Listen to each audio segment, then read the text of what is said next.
आइए आज हम लोग स्टडी करेंगे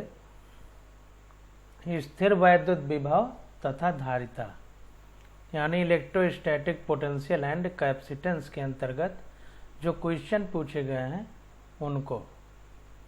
तो अभ्यास प्रश्न में देखिए, सबसे पहला क्वेश्चन हमसे पूछा जा रहा है, कह रहा है 5 × 10⁻⁸ कूलाम और -3 × 10⁻, ये देखिए यहाँ पर दिख नहीं रहा है, -8 है। देखिए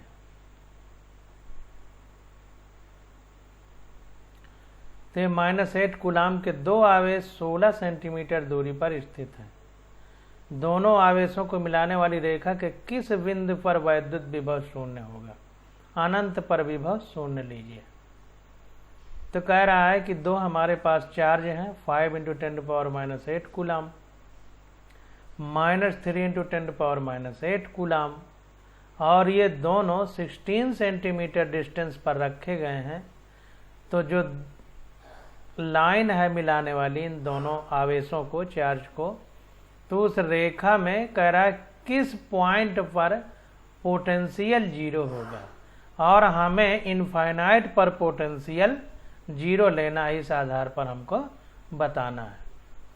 तो देखिए इसको सॉल्व करने का प्रयास करते हैं। तो जैसा क्वेश्चन में दिया गया है पहले वैसा हम लिख लेते हैं। तो Q1 हमें दिया गया है 5 × 10⁻⁸ कूलाम, Q2 हमको दिया गया है -3 × 10⁻⁸ कूलाम, और Q1 तथा Q2 के बीच दूरी R = 16 सेंटीमीटर है। इसको मीटर में बदल लिया, 0.16 मीटर हो गया।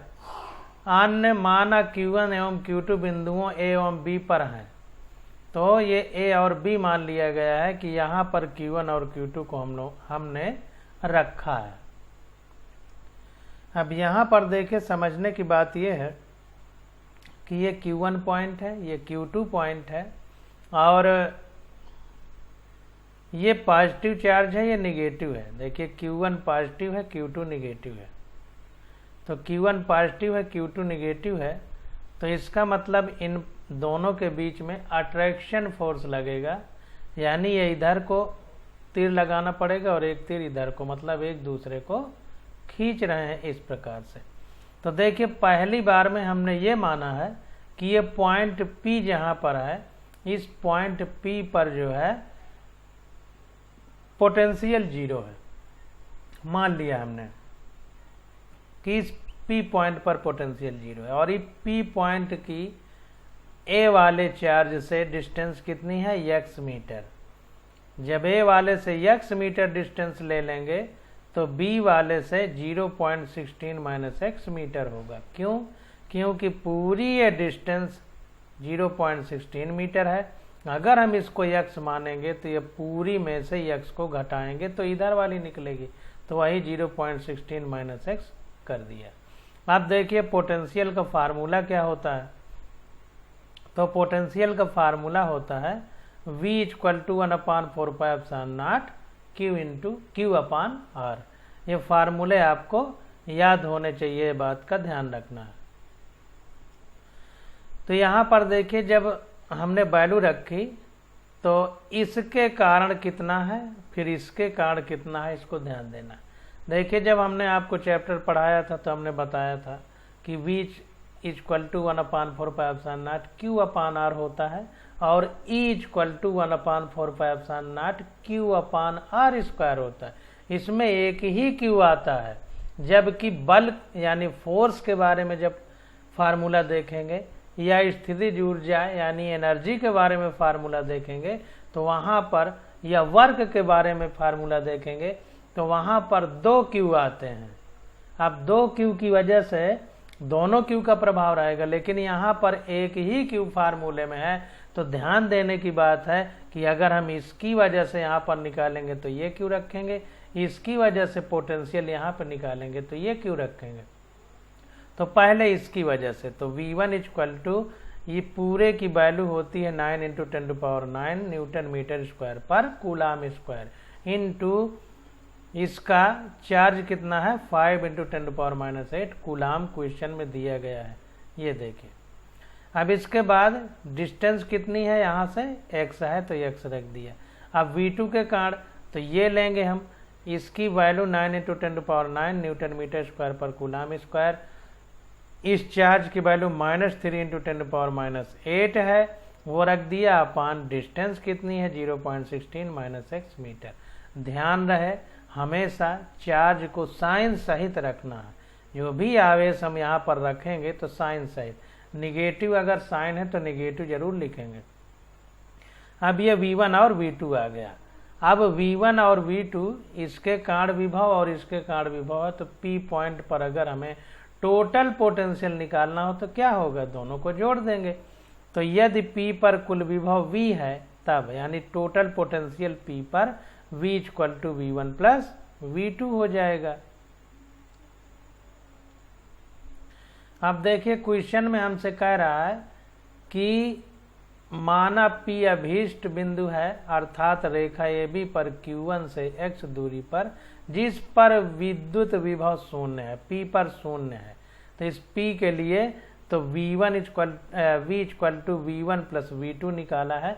अब इन दोनों के कारण इस P पॉइंट पर 0 निकालना है कि 0 है यहाँ पर माना गया है, तो V = 0 हो गया। अब देखिए V = 0 या यूं कहें V = इन दोनों की वैल्यू रख दें V1 + V2 में और बराबर 0 कर दें। तो यहाँ पर देखिए वैसा ही किया गया है, दोनों की वैल्यू रख दी गई V1 और V2 की और = 0 कर दिया गया। यहाँ पर देखिए V = 9 × 10⁹ × 5 × 10⁻8 ये वाली वैल्यू अपान x और प्लस ये वाली वैल्यू लिखेगा। प्लस देखिए ये वाली वैल्यू रखा तो 9 × 10⁻9 × -3 × 10⁻8 अपान 0.16 - x, तो ये हो गया 0 के बराबर। अब देखिए 9 × 10⁻9 कामन ले लिया, × 10⁻8 भी कामन हो जाएगा, तो ब्रैकेट में बचेगा 5/x - 3/0.16 - x, तो ये हो गया 0। अब सॉल्व किया गया तो ये आ गया 5/x = 3/0.16 - x। ये पूरा इसके भाग में चला जाएगा तो 0 हो जाएगा। 0 में किसी चीज़ का भाग देंगे तो 0 आता है, और किसी चीज़ में 0 का भाग दें तो अनंत यानी इनफाइनाइट आता है। तो ये यहाँ पर ये हो गया, तो ये हो गया, इसको इधर ले आएंगे तो 5 0.16 - x, ये इधर जाएगा तो 3x हो जाएगा। अब इसको सॉल्व किए तो x की वैल्यू आ गई 10 सेंटीमीटर। अब x हमने इधर से माना है, तो इसका मतलब ये चार्ज जो है 5 × 10⁻8 कूलाम, इससे 10 सेंटीमीटर की डिस्टेंस पर पोटेंशियल 0 होगा। 10 सेंटीमीटर के डिस्टेंस पर पोटेंशियल 0 होगा। अब देखिए ये दोनों कितनी डिस्टेंस पे रखे हैं, 16 सेंटीमीटर पे, तो 10 सेंटीमीटर जहाँ भी होगा वहाँ पर पोटेंशियल 0 होगा इधर से, और जब इधर से 10 पड़ेगा तो इधर से 6 पड़ेगा, क्योंकि पूरा 16 सेंटीमीटर है। अब देखिए अब 5 × 10⁻8 कूलाम से 10 सेंटीमीटर पर यदि x बढ़ी हुई रेखा AB पर स्थित है तो अभीष्ट शर्त क्या है। अब देखिए एक चीज यहाँ पर यह ध्यान देना है कि A और B के बीच में ही जरूरी नहीं कि कोई पॉइंट P हो, इधर भी हो सकता है या इधर भी हो सकता है। तो अब दूसरी कंडीशन माना है कि बीच में ना होकर के मान लीजिए B से इधर बिंदु है जहां पर पोटेंशियल यानी विभव 0 है, तो इसको मान लिया गया। तो अब फिर इसी तरह जैसे इसको सॉल्व किए हैं यहाँ भी वैसे ही सॉल्व करेंगे।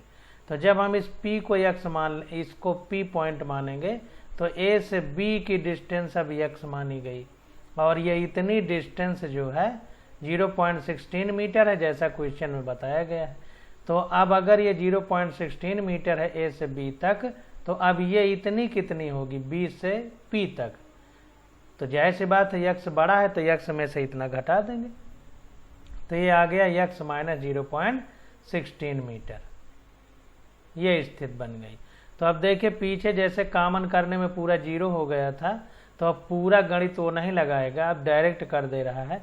तो यहाँ पर क्या होगा Q बाई आर जैसे यहाँ पर था, ये तो पूरा 0 हो जा रहा था, तो Q बाई आर में Q हमारा 5 है और 10⁻⁸ भी 0 हो जा रहा था। अभी देखिए ऊपर किया हमने, इतना सिर्फ आ रहा था, तो इसको भी उसी हिसाब से कर रहा है कि 5/x माइनस, जब हम दोनों v को v बराबर v1 प्लस v2 करेंगे तो चूंकि एक चार्ज निगेटिव है तो ये जोड़ने पे अपने आप माइनस आ जाएगा, और बराबर हमको पोटेंशियल 0 करना है तो 0 कर दिया, तो 5/x हो गया माइनस, अब इधर वाला निगेटिव में 3 × 10⁻⁸ था, तो -8 तो 0 हो जाएगा, जब उधर जा रहा था कॉमन लिया गया था जैसा ऊपर दिखाया गया, तो 5/x माइनस 3/x माइनस 0.16, तो ये पूरा हो गया 0। अब इसको सॉल्व किया गया तो ये x की वैल्यू आ गई 40 सेंटीमीटर, x की वैल्यू हमारी आ गई 40 सेंटीमीटर। तो कह रहा है कि अतः 5 × 10⁻⁸ कूलाम से ऋणावेश की ओर ये वैद्युत विभव 0 होगा। अब यहाँ पर देखिए समझने का प्रयास करिए कि 5 × 10⁻⁸ कूलाम से ऋण आवेश की ओर क्यों ये लिखा है, तो इसको समझिए। तो यहाँ पर देखिए हम जब कोई वो बनाते हैं इस तरह से, तो इसमें लिखते हैं कि ये x एक्सिस है, ये y एक्सिस है, ये पॉइंट O है। अब इसके अगर इधर लेना है तो -x होता है, इसमें नीचे लेना है तो -y लिखते हैं। तो ये जो पॉइंट A हमने माना है, इसको यहाँ सेंटर माना है, तो इससे जितनी भी इधर दूरी नापी जाएंगी सब पॉजिटिव लेंगे, और इससे इधर जितनी नापी जाएंगी वो सब निगेटिव लेंगे। तो चूंकि ये 40 सेंटीमीटर A से इधर आ रहा है ऋण आवेश की ओर, क्योंकि ऋण तो हमने ये B है निगेटिव, तो इसीलिए कह रहा है अतः 5 × 10⁻⁸ कूलाम से ऋण आवेश की ओर होगा, क्योंकि प्लस 40 सेंटीमीटर आया। अगर माइनस हो जाता तो ये लिखता कि अतः 5 × 10⁻⁸ कूलाम से धन आवेश की ओर, ये लिखता फिर ये, क्योंकि यहाँ से ये धनावेश इधर है, इससे इधर दूरी हो जाती तो निगेटिव में होती। तो ध्यान दीजिए कि क्यों ऐसा लिखा गया है। तो जब भी हमें दो आवेश निकालने हो या विद्युत क्षेत्र यानी इलेक्ट्रिक फील्ड निकालना हो, तो हमेशा 2 पॉइंट मानते हैं कि अंदर भी हो सकता है बाहर भी हो सकता है। तो कहाँ है कितनी दूरी पे है हमें निकल के सामने खुद ही आ जाएगा।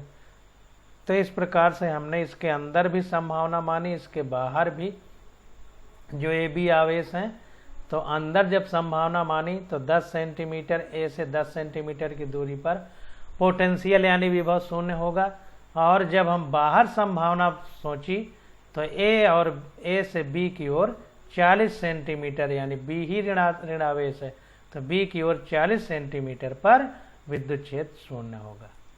तो इस प्रकार से हमें क्वेश्चन सॉल्व करना है। तो ये क्वेश्चन हमारा हो गया। अब अगला क्वेश्चन देखते हैं।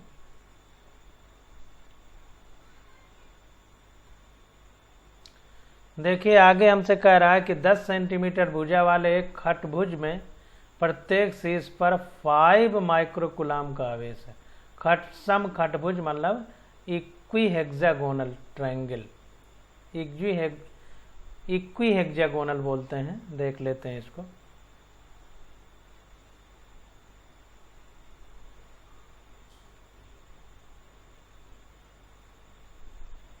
रेगुलर हेक्सागोनल बोलते हैं समखटभुज को। तो 5 माइक्रोकूलाम के चार्ज रखे गए हैं प्रत्येक शीर्ष पर यानी हर कोने पर ये रखा गया है। खटभुज के केंद्र पर विभव परिकलित कीजिए।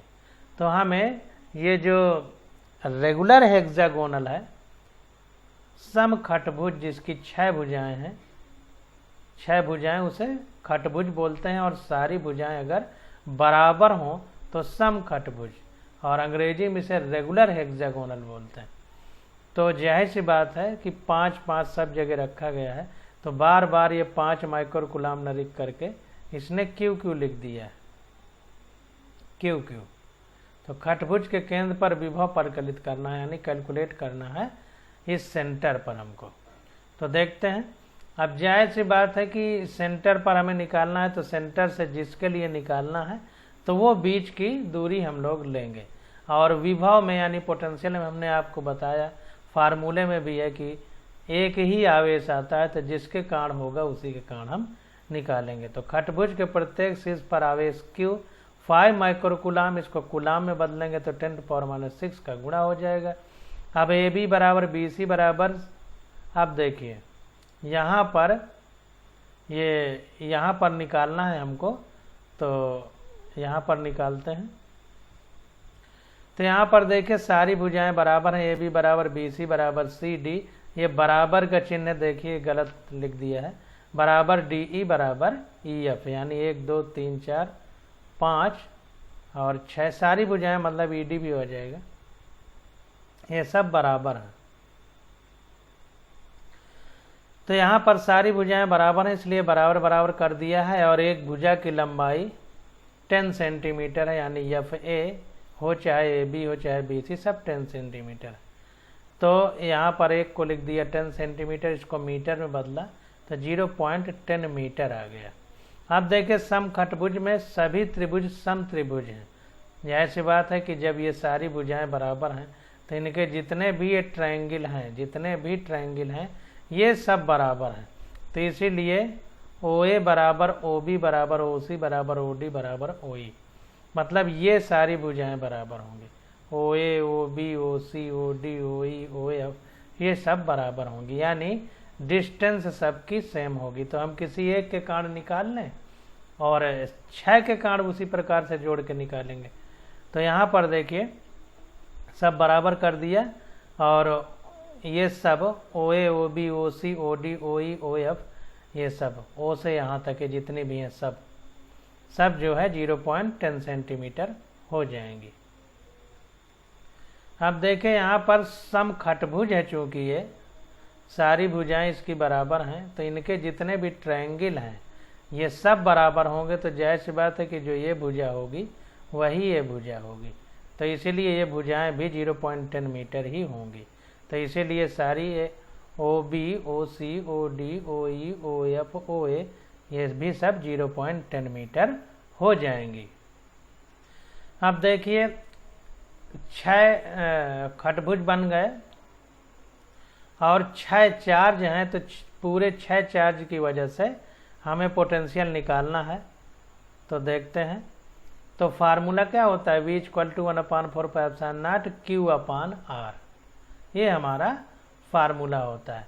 लेकिन अब जो है कंडीशन ये है कि 6 पॉइंट हैं और 6 पर चार्ज रखा है, तो एक पे निकाल, सब चूंकि बराबर ही है तो एक पे निकाल करके उसका सब का योग कर दें, तो जाहिर सी बात है हमें पूरे पे निकल आएगा। तो इसने देखिए समेशन का साइन लगाया, और I का मतलब इनिशियल यानी प्रारंभिक से लेकर के 6वें तक उसका योग करेंगे। तो ये हो गया हमारा QI/RI। तो ये हो जाएगा V = 1/4πε0 × Q/R × 6 हो जाएगा। तो जाहिर सी बात है कि जैसा हमने आपको बताया कि एक का निकाल करके 6 का गुणा कर देंगे, क्योंकि 6 चार्ज की वजह से है, और 6 चार्ज पॉजिटिव हैं, तो सब में कहीं साइन का भी दिक्कत नहीं है। अगर निगेटिव भी होता तो साइन सहित हम लोग लिखते, तब सबका अलग अलग करना पड़ता, बस अंतर ये था। अभी तो चूंकि सब चार्ज पॉजिटिव है तो एक का निकाल के 6 का गुणा कर दिए। तो ये आ गया V = 6 का गुणा है। अब एक की वजह से तो ये 1/4πε0 की वैल्यू हो जाएगी 9 × 10⁹ न्यूटन मीटर स्क्वायर पर कूलाम स्क्वायर इंटू, अब एक चार्ज की वैल्यू कितना है 5 × 10⁻⁶ कूलाम, बीच की डिस्टेंस 0.1 मीटर है। तो ये आ गया सॉल्व करने पर 2.7 × 10⁻6 वोल्ट। अतः खटभुज के केंद्र पर विभव कितना हो जाएगा 2.7 × 10⁻6 वोल्ट। एक के कारण निकाल के 6 का गुणा करेंगे, सीधी सीधी बात। आप यहाँ न करके एक का निकाल लेते, एक के कारण, एक आवेश के कारण, और इसके बाद उसमें 6 का गुणा कर देते, तब भी आ जाता। अब अगला क्वेश्चन देखते हैं, क्वेश्चन नंबर 3। कह रहा है 6 सेंटीमीटर की दूरी पर अवस्थित दो बिंदुओं ए एवं बी पर दो आवेश 2 माइक्रोकूलाम तथा -2 माइक्रोकूलाम रखे हैं। निकाय के समविभव पृष्ठ की पहचान कीजिए। इस पृष्ठ के प्रत्येक बिंदु पर विद्युत क्षेत्र की दिशा क्या है। तो कोई 6 सेंटीमीटर पर दो बिंदु हैं ए और बी, उनमें पहले में 2 माइक्रोकूलाम, दूसरे में -2 माइक्रोकूलाम का चार्ज रखा है।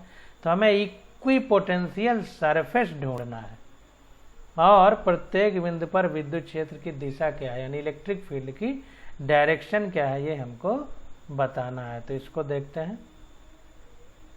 तो यहाँ पर देखिए ए एवं बी पर दो आवेश 2 माइक्रोकूलाम और -2 माइक्रोकूलाम रखे गए हैं। उनके बीच की दूरी ए बी 6 सेंटीमीटर है। इसको मीटर में बदला तो 0.06 मीटर आ गया। अब देखिए दो दिए गए आवेशों के निकाय का समविभव पृष्ठ ए एवं बी को मिलाने वाली रेखा के अभिलंब पर है। अब देखिए यहाँ पर हमने आपको जब वैद्युत द्विध्रुव यानी डाइपोल पढ़ाया था तो उसी प्रकार से 2 माइक्रोकूलाम और -2 माइक्रोकूलाम 6 सेंटीमीटर की दूरी पर रखे हैं।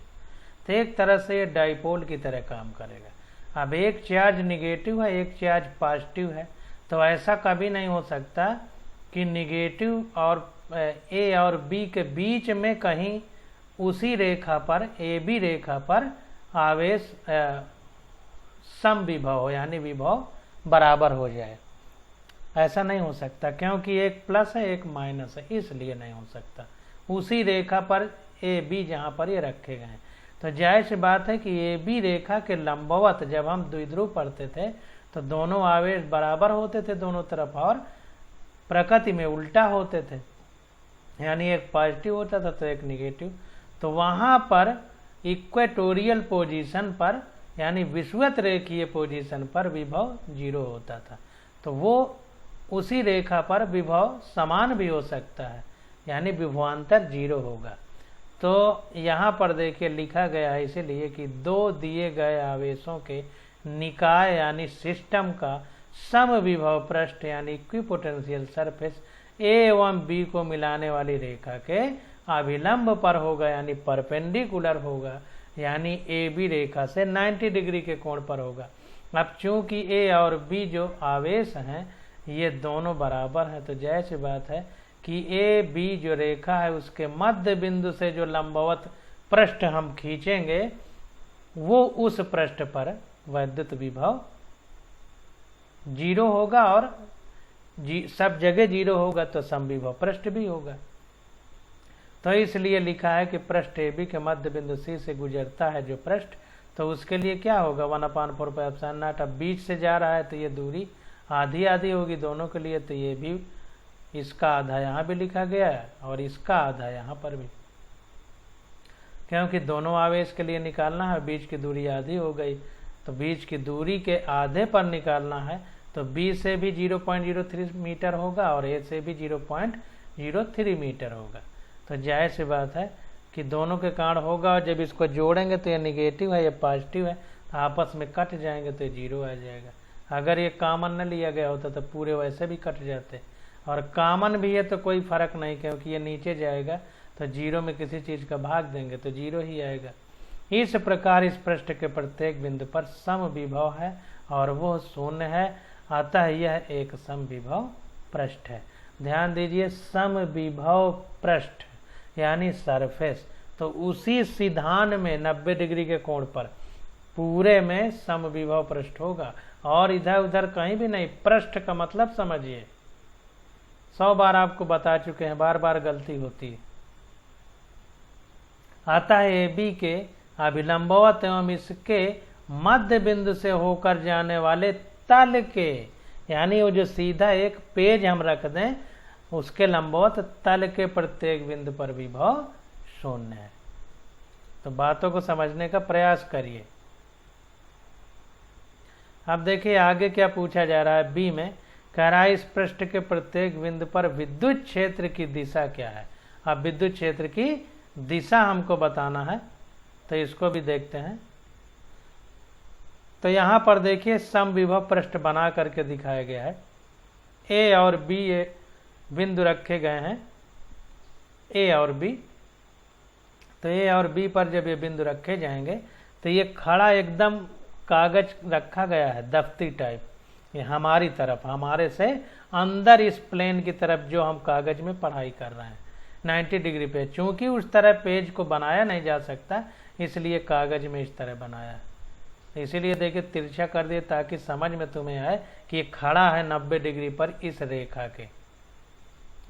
तो इसको ध्यान देना है सी पॉइंट पर। अब देखिए चूंकि ये ए पॉजिटिव है और ये निगेटिव है तो विद्युत क्षेत्र रेखाएं या विद्युत बल रेखाएं यानी electric lines of forces positive से निकलती हैं और निगेटिव की ओर जाती हैं। तो यानी इधर से निकलेगी और इधर को जाएगी। तो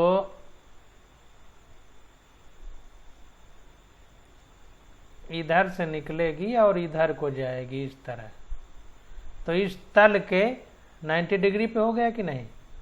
अगर यहाँ से ये एंगल बनाया जाए तो ये 90 डिग्री हो जाएगा कि नहीं। यानी तल के ये लंबवत भी हैं, इस समविभव पृष्ठ के लंबवत विद्युत क्षेत्र रेखाएं ए से बी की ओर हैं। ध्यान दीजिए। तो अब समझिए चूंकि विद्युत क्षेत्र सदैव प्लस से माइनस आवेश की ओर कार्य करता है, इस प्रकार यहाँ विद्युत क्षेत्र धन आवेशित बिंदु ए से ऋणावेशित बिंदु बी की ओर कार्य करता है, ए से बी की ओर, तथा यह समविभव पृष्ठ के अभिलंब है। अब समविभव पृष्ठ इस ए बी लाइन के 90 डिग्री पे है, तो जाहिर सी बात है ए से बी की ओर विद्युत क्षेत्र होगा तो ये कोण 90 डिग्री होगा। अतः पृष्ठ के प्रत्येक बिंदु पर विद्युत क्षेत्र तल के अभिलंब ए बी दिशा में होगा, ए से बी और इस तल के लंबवत। तो इस तरह से पूरी एनसीईआरटी को अच्छे से समझते चलिए, कभी कहीं भी कोई दिक्कत नहीं आएगी अगर आपने एनसीईआरटी को सही से समझ लिया तो, नहीं तो कोई भी क्वेश्चन हमेशा गड़बड़ होता रहेगा।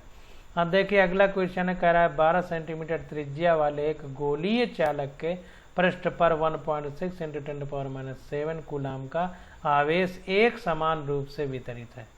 तो गोले के अंदर, गोले के ठीक बाहर, गोले के केंद्र से 18 सेंटीमीटर पर कोई बिंदु स्थित है तो उस बिंदु पर विद्युत क्षेत्र क्या होगा।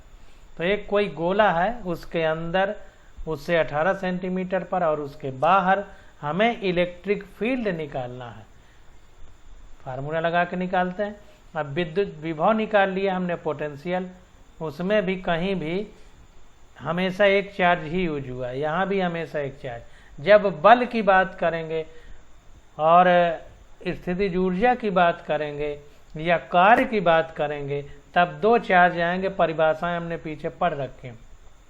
जहाँ भी पोटेंशियल होगा इलेक्ट्रिक फील्ड तो केवल एक चार्ज होगा। तो अब देखते हैं।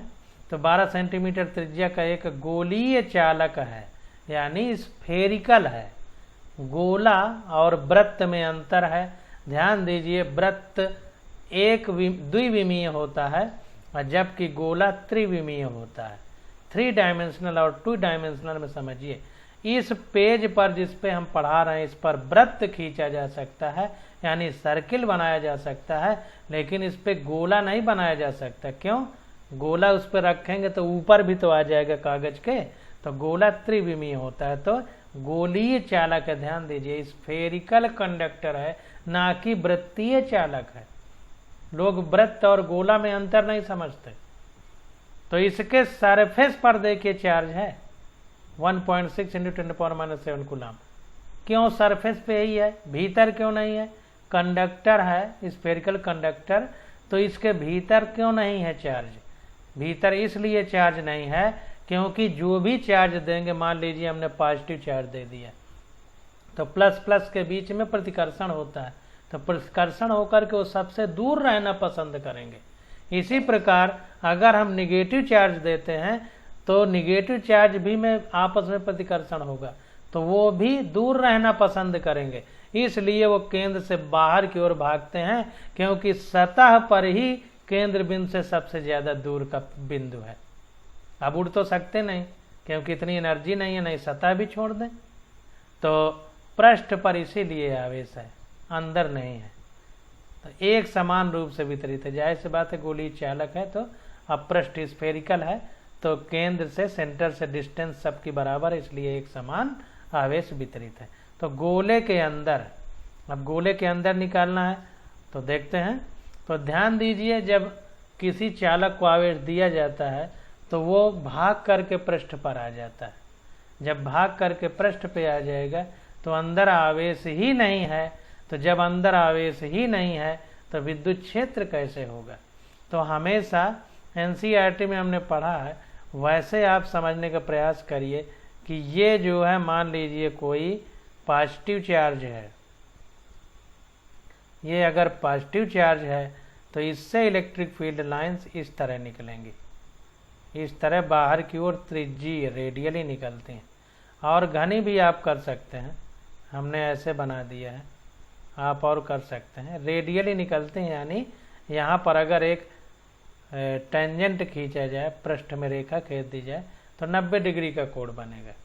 इस प्रकार से चारों ओर निकलती हैं। जैसे हमने आपको बताया था कि मदार का जो फल होता है जिसमें कांटे चारों ओर होते हैं, उस तरह निकल रही है। ऐसा नहीं कि कागज के सिर्फ पृष्ठ पर है, हमारी तरफ भी ये निकल रही है चारों ओर। और अगर हमें यहाँ पर निगेटिव बनाना हो तो अगर हम निगेटिव बनाएंगे तो उसके लिए इस प्रकार से होंगी।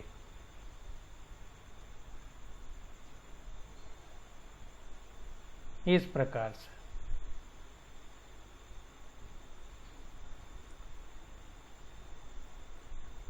इस प्रकार से ये निगेटिव चार्ज है।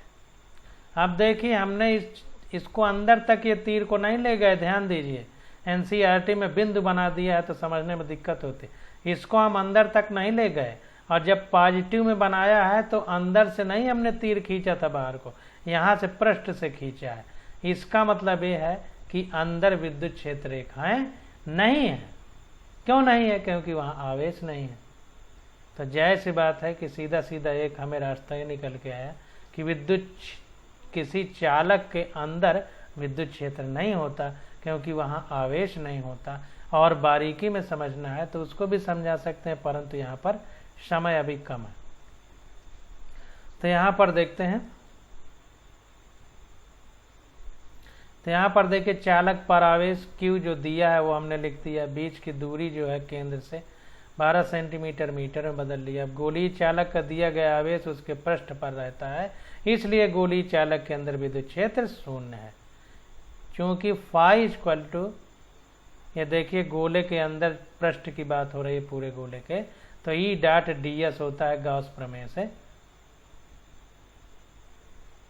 तो ये फार्मूला होता है phi equal to q upon epsilon naught. अब चूंकि अंदर Q 0 है तो जाहिर सी बात है कि फाई 0 होगा, या ई डॉट ds 0 होगा, या ई 0 होगा। किसी भी चीज में भाग देंगे 0 को तो 0 आएगा। अतः गोले के अंदर विद्युत क्षेत्र शून्य है। अब दूसरा हमसे क्या पूछ रहा है? दूसरा पूछ रहा है कि गोले के ठीक बाहर,